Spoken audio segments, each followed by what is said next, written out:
Hey, everybody, and welcome to Learning from Smart People. I am your host, Rob Oliver. And you have heard of like Cher, you've heard of Sting, you've heard of Bono, all one name people. And today I have one name Angie with me, okay? And that's all you need to know. Her name is Angie, and she is phenomenal. She is a true hustler when it comes to podcasting. Her show made the charts in the comedy genre in the US, Canada, Belgium, Taiwan within a few weeks of going live, and then India a few months in, and more recently Denmark, Ireland, Great Britain, Switzerland, and New Zealand this year. Her favorite parts of podcasting are being herself and connecting with fascinating guests from all walks of life. It has been a true personal growth journey, and she's beyond excited to be helping others create their own mark in the world through podcasting. One name, Angie, welcome to the show. Thank you for having me, Rob. I definitely do not compare myself to the stars that you just lined up. It's not, yeah. But I appreciate it. That made me laugh. No problem. Well, hey, you know what? If I can make someone whose specialty is humor laugh, then I feel like I've accomplished that. My day is a full day already. So that's We already managed, so that's good. wonderful. So let's just do this. Can you share with me your backstory? Kind of where did you come from and how did you get into podcasting?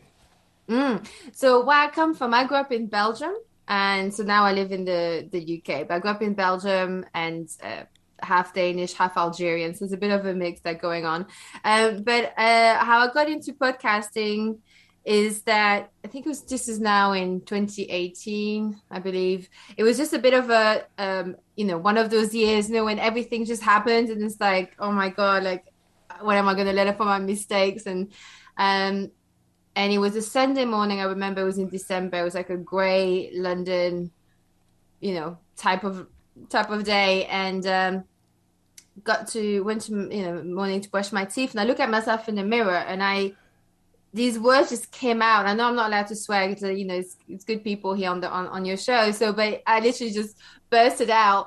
I'm too old for this, and in that moment, I was like, oh my God, this is it, because for a year, I'd been flirting with the idea of starting a podcast, and I just didn't know about what. I was like, oh, maybe this, maybe that. But I'd been obsessed with audio. I love listening. I used to listen to audiobooks a lot. And then I got into podcasting a few years back, just listening, and I just love that medium. But that's how it came about. And then that morning, it was just sort of like this epiphany. And I was just like, that's what I'm going to do. I'm going to be talking about sharing about things that I wish I'd known when I was 18. Mm, And why am I only learning about this after I'm 40, And I'm right. just that's how I got guests on interview to help like other people to share what they know and to answer some of my many questions. And that's how I sort of got into it. Okay, and it's the classic situation of too soon old, too late smart, right? Where, Right. you know, we and I so just from my personal experience, I know a little bit about what you're talking about because although I had to learn very early. So when I was 21, I had a spinal cord injury, so I had use a wheelchair, and but at 21, I learned lessons that I may not have learned until much later in life, and so. Everything that we go through is a learning experience. Everything that we go through is an opportunity to, you know, it's an opportunity for us to expand our knowledge and to expand our understanding of the world. So you have decided, like, okay, I'm going to do a podcast, and you had been thinking about doing a podcast, and now when you decide, okay, I'm going to do this, I'm imagining your next step is, okay, what do I need to do to make this work? So what was that next step for you? Well, I was a bit impulsive. So my next step was literally, it was a Sunday, so I had time, right? So I just sat down on my computer and went into this. I'm part of. There was 3 Facebook groups I was very active in and just been in for years. And I literally just put a post out saying, "Hey, I'm doing a podcast. This is what I want to talk about. I want people to come on." And I just had like this whole description about what I was looking for, what I wanted, needed, and that's how I started. That was my first step. But then afterwards which which you would have probably experienced too, unless unless you already knew a lot of that sound before you started. I was like, oh my God, what microphone and how do I record and can I do this remotely? And what about if they're in the same room as me? And oh my God, then there was all these doubts that came up. Doubts came up many, many, many times before I ever pressed the publish. So from that Sunday morning in the mirror going, too old for this, then to publishing, there was about so July, so that would be 7 months. Yeah. Okay. In total from like recording everything. So to publishing and it was 7 episodes I put out first. Yeah, at once. Okay. So 7 months. So how did you deal with that doubt? Because I think there are some podcasters out there who probably have the opinion like, why wouldn't people want to listen to me? Everybody would benefit by learning from the amazing things that go on between my ears. I'm not one of those people because, No. it's like, this is just me and I do my thing. And like, why would anybody want to listen to me? So Yeah. when you're dealing with doubts, I'm assuming you deal with doubts like that, or what if I can't get guests? What if my guests are horrible? What if all of those things? How did you handle those doubts? Okay, so like I hear there's like two questions. One is the self-doubt and one is like, what if my guests are horrible, right? So that second one is actually the easiest one for me. But the first one, the self-doubt, still happens, especially, I don't know, do you edit your own I do. episode? Right. That's what that to me, like there has been a lot of I would call emotional hangover, like, oh no, it's not emotional hangover, it's like overshare hangover, like, or vulnerability hangover. I think Brené Brown maybe coined that term, I'm not sure, but there's definitely some sort of hangover happening, in the spiritual space, emotional space, because and like it is really is that it's like, oh, if what I'm saying is that really that interesting, am I talking too much? I'm a talker, so I talk a lot.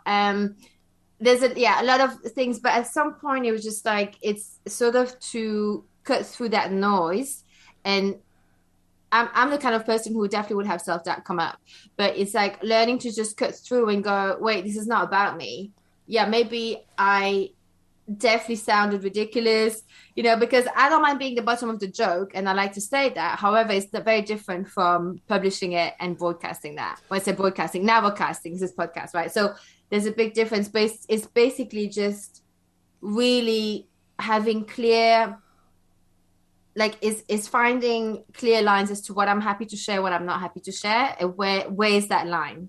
What is it that I think is too much? And once you have that line, it's much easier to go, well, that's just my little gremlin here trying to stop me from putting something out, because I know when I listen to other shows, what I really love is actually them actually sharing something that makes me feel less weird, less crazy, less this, less that, it makes me Sure. feel like, so that's that bit. And so I think I agree completely with you in that because this is just a quick take on social media. So many Yeah. times on social media, people only post the good stuff, right? A lot of people are posting a Yeah. thing like, this is me doing wonderful things and this is me being happy about this wonderful thing that happened. And you would get the impression that other people's lives are just wonderfully fantastic. And sometimes you're like, my life's not exactly like that, okay? Mm-hmm. Whereas when you listen to a podcast and you get to hear the host share some of their difficulties, some of the things that they've gone through, some of the bad decisions they've made, some of the rough experiences they've had, some of the emotional, you begin to make that connection and you say, this resonates with me. I've felt that same way. I've gone through similar experiences.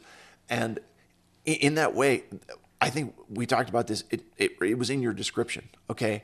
And that is one of your favorite parts of being a podcast host is just the opportunity to be yourself. And, Yeah. and really, for me, you mentioned editing my own podcasts. In the beginning, I was spending hours editing podcasts and taking out Days, days taking of out real. ums and taking out like and saying, okay, like I said this and like maybe I shouldn't have said it that way, or how do I like maybe I can edit that down a little bit. And then it honestly took me probably I'm gonna say like 60 episodes before I Mm-hmm. got to the point where it's just like, you know what? I'm a human, and the people that listen to me are human, and they don't want me to be a robot. They don't expect perfection. And if they do, then they should go listen to somebody else's podcast. This is about me sharing and my guests being comfortable, and we're all in this together, and let's be human. What's your reaction to that? No, I agree that. I agree with that. I mean, I used to spend like, yeah, 2 days, a good 2 to maybe sometimes 3 days. And some of it was like literally going, do I keep this in? What do I do? And it's like giving myself a headache. And now I'm just like, no, I said what I said. And, I mean, what am I going to do? But the thing is also when you listen to, I listen to a lot of like BBC Sound podcast and Wondery podcast, some of them they have like amazing shows, right? But even there, the sound isn't like there are hums, there are this, they may, unless it's fully scripted, like a drama or something, Right. there isn't really like, if it is good, if the content is useful or entertaining or both, then so what? I mean, it's different if there's like someone says, maybe like every other word. I don't think anyone really does that. So and I feel that over time, like as the podcaster, it's okay to show that it's not perfect at the beginning because at the same time, then you have somewhere to go, and we all learn. I mean, now I've learned also to be a bit more like, what is the point with like to make sure I get to the point of my questions sooner, or that and then I'm not perfect by far Sure. at all. So, but we all evolve. So I think, yeah, no, I think that's, yeah, 60 episodes, man. That's a long time to be spending all that time editing. I Yeah. gotta tell you, Right. wow, you suffered there. I did. Yeah. So, yeah. Well, okay. So, and I'm not sure where I learned it, but somebody taught me that perfect is the enemy of done. And so, when you're looking to Exactly. make a perfect podcast, it never gets done. So, you decide what you're doing. You kind of begin to line up some guests, and the next thing I'm assuming is you've got to get the equipment to do this. A lot of people, I would imagine, are intimidated because it sounds like there's a lot of expensive equipment out there. There's a lot of Mm-hmm. expensive software, expensive hosting. Can you talk to me about Mm-hmm. your experience with that? And, as you're mentoring people, what are you talking to them for Mm-hmm. equipment and software? Listen, if someone tells, if someone comes to me and they say, look, I've got 2,000, are you in the US? Are you based in the I US? am. Yeah, so 2,000, that's what I thought. Yeah, $2,000. Then I'd be like, yeah, then get this. If you got, and if you can, in that budget, you can have someone to actually install the whole thing for you. Because the thing is also, the higher you go, it's like you're buying a Maserati or a Ferrari. I'm expecting that maybe the maintenance cost and the maintenance of it is slightly different. You've got to know it's not going to be your first car, right? Right. Or it's probably never going to be my car. And I don't care about those.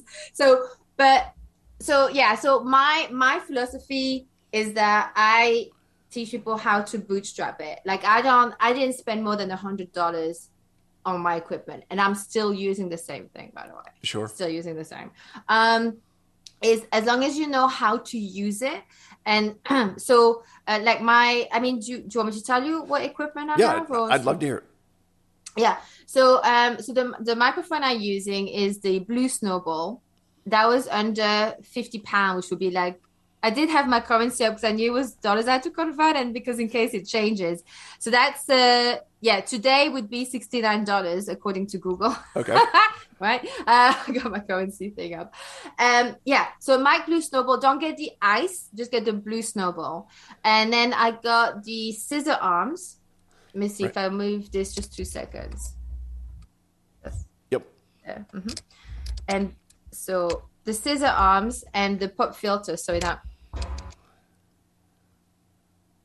this is what I want to upgrade. Because of that sound you just heard. Sure. But yeah, so anyway, so the scissor arms.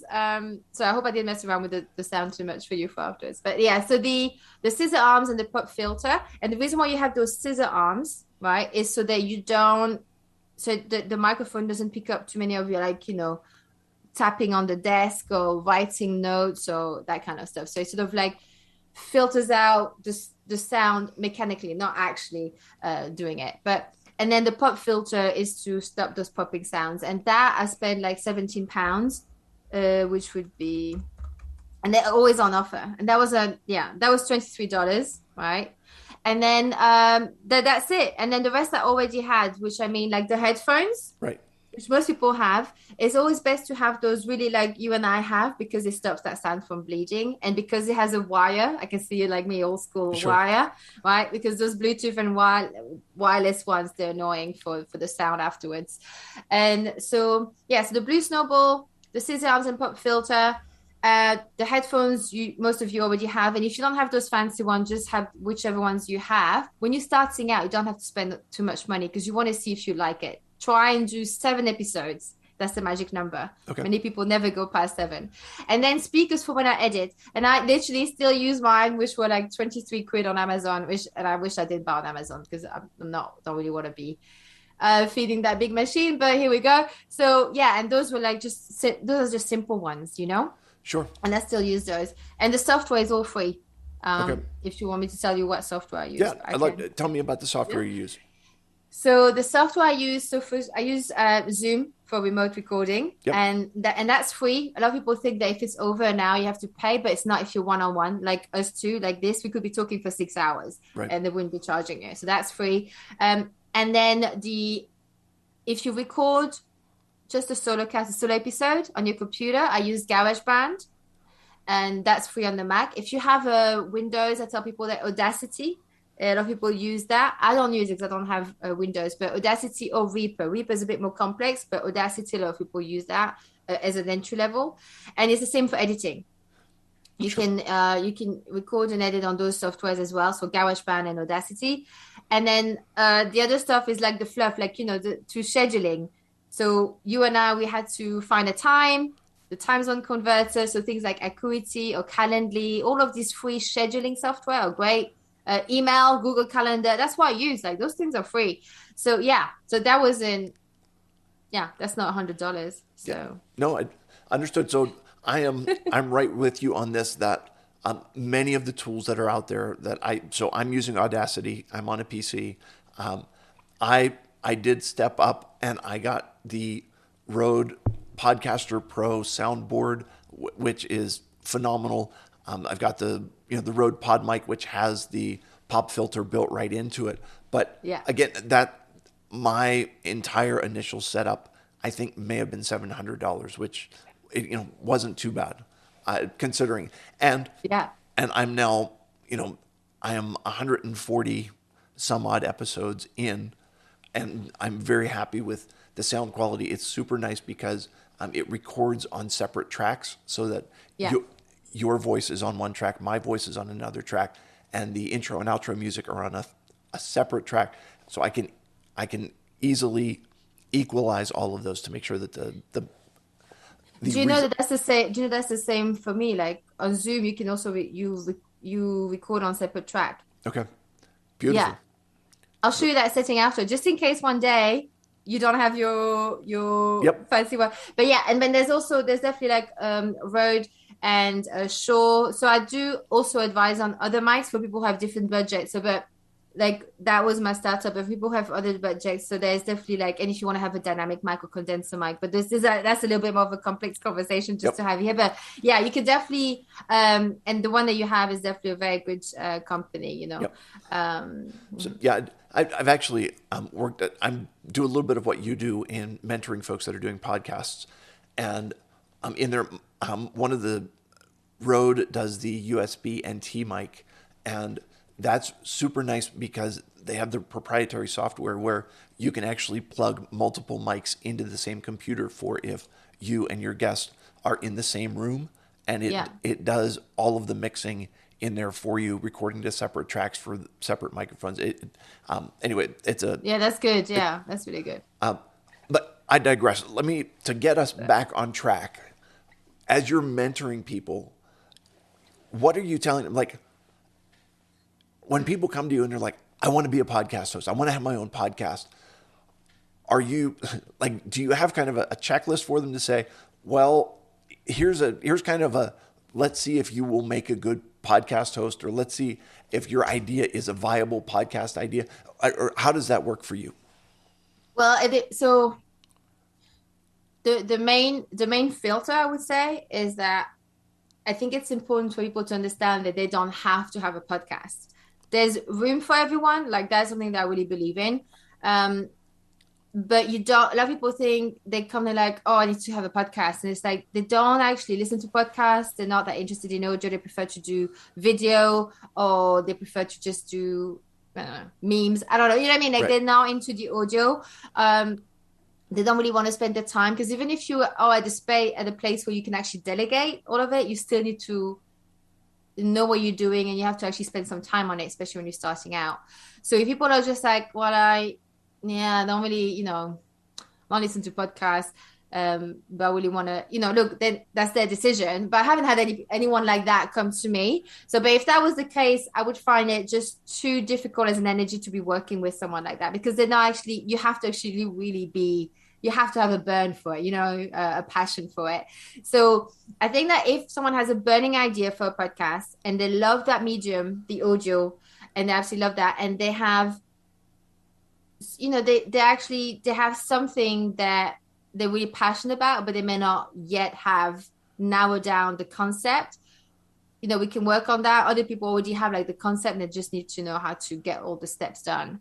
So it really depends. Did that answer your question? Yeah, I think so. I mean, they've got to kind of work themselves through this. They figure out having a podcast just for the sake of having a podcast doesn't work.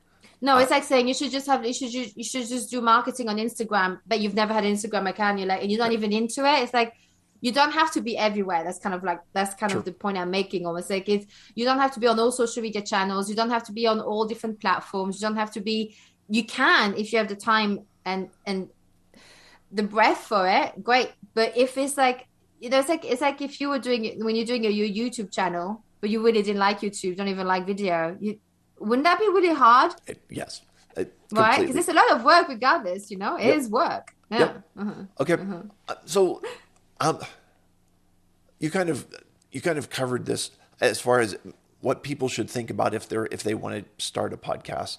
Um, if you when you listen to podcasts, what are a couple of things where you say this is the mark of a really good host? This Mhm. is what makes a great podcast host. What are your thoughts there? It's that intimate feeling. So, for example, when you do like an interview, is that it feels like you're around the kitchen table listening in. Okay. They're talking to a friend. So that is that rapport they're building with people. And the other one is one that being themselves, because it's not sustainable not to be yourself over like a lot of episodes. So being themselves, very curious, inquisitive nature, especially if you interview people. But even if you just do solo episode, you have to have a curiosity of whatever it is that you're talking about. You have to have like a passion for it. Asking the hard questions. You've got to go there and listening, and it's harder than than it sounds, right? It Yeah. is harder than it sounds. Yeah. No, I think that what you said about listening and it being so hard, early on in doing my podcast, I found that I would tune out from what the person was saying as I was trying to figure out what the next question is that I was going to ask, right? Yeah. And so I would latch on to something they said early on, and then the rest of their whole sentence, the rest of their paragraph, didn't really hear that because I'm like, okay, I think I want to ask it, yeah, and that listening piece is essential because that's what allows you to to expand on, to build on, to clarify what you're hearing from your guests. I um, I'm thinking as well, having a podcast, I'm 140 some episodes in, and what are your thoughts on how do you keep coming up with ideas? How do you generate new ideas? Because sometimes it feels like I've done a bunch of these things, and I don't want to keep doing the same thing. I don't want to go over what I've done before.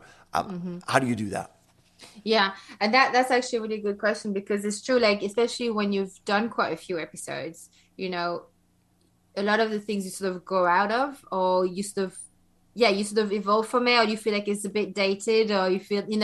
So I would say, like, for me, it's very, very important that it has to be. I sort of like gather it from like what's going on now in my life with the reality, like what has popped up, what are the things that like now I'm wondering about, I may have some new questions that have come up, or there may be something that I still don't understand. I need to get someone on to talk about that experts to come on and talk about. Um, Another way so I draw a lot from my personal, how I feel Right. and my curiosity. But for example, if that may not be the kind of place that as a podcaster, not everyone sort of goes from there. But like, what are things that interest you? Like, so if there's a topic that interests you, you're in Facebook group about it, you're in a LinkedIn page about it. What are the newest things that are coming up? What are the things that you keep watching? Depending obviously on the podcast, but what are the things that you continuously watching, listening, consuming? Those are hints as to what you want to talk about. What are the things that like your own stumbling blocks that come up, which is kind of like what I kind of like was referring to just now, sorry. But there is that, and there's also what are people coming up to you for? Maybe they're coming up to you, Rob, about always sort of the same few things. Sometimes listeners also, they may start to be also contacting you. I mean, I've had listeners sometimes say, oh, there was that bit, but they didn't, because obviously sometimes people forget there's a finite amount of time as well that you can like keep someone on, right? Sure. But and also you also get tired, right? Because it's a lot of energy. I mean, I always get sweaty armpits when I interview people. I don't know about that. I don't know why. I'm like, oh my god, I'm exhausted. Right.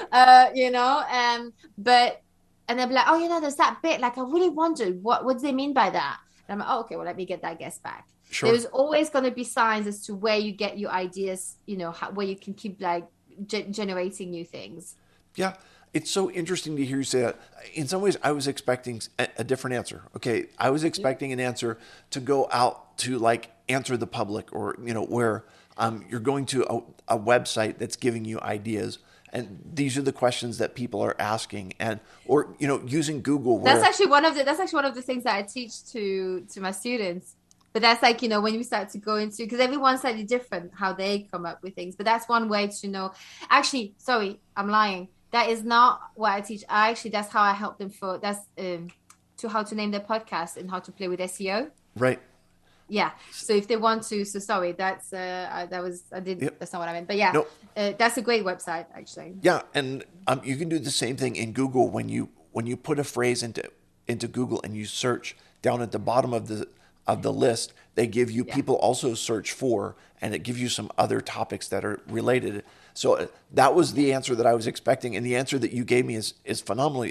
I'm looking around in my own life to find out what's going on in my world, and then I speak to that, and I seek to answer those questions and the questions that other people are asking me. Hey, listen, Angie, you have shared a tremendous amount of information, and I really appreciate you being open and willing to do that. If people are looking to find out more about you, or find out about your podcast, find out about your services as a mentor, what's the best way to do that?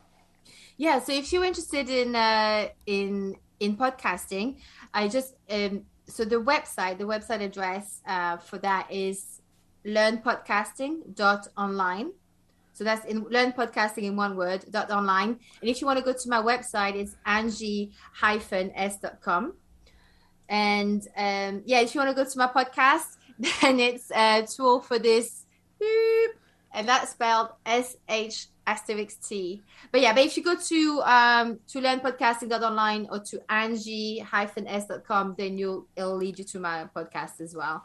Yeah, So wonderful. And I'll put those links in the show notes so that people can easily find you and connect with you and hear more of what you've got to share. So, listen, Angie. thank you, Rob. Oh, absolutely. You've been wonderful. It is time for 3 questions to establish your humanity. Are you ready for these, my friend? Yes, I'm Okay. scared. Go on. Who was your favorite teacher when you were in school, and why? Mm. Actually, one came up and then another one came up. The first one was in primary school because he was so funny. He used to make us laugh so much. So he helped like school be easier because I didn't really, always like it. So he was great. But the first one, the name that popped up first was actually this French teacher who was really, really, she was really good. Um, which was really tough. And I remember I failed a year at school. Okay. And but when I had to go to the exams, hers and I think that one and then drama. And then drama. Those were the only two I didn't fail because I was too scared to fail with her because she kind of scared me a little bit. But she was in a way that she raised the bar. She Okay. was like, you all can do this, and it was tough love. Yeah, Yeah. I still remember her. She gave you, she set high expectations and wouldn't rest until you met them. It's great. Uh, if you could join any musical group, past or present, to sing with them, what musical group would you love to sing with? Oh my god. Okay, I'm really bad with names when it comes to music, but oh my god. Oh my god. I mean, it could be something like Boys to Men, new addition to the Rolling Stones. I mean, I think you'd get such amazing experiences. I mean, I don't know, like, yeah. So, But I'm not, yeah, that's yeah. okay.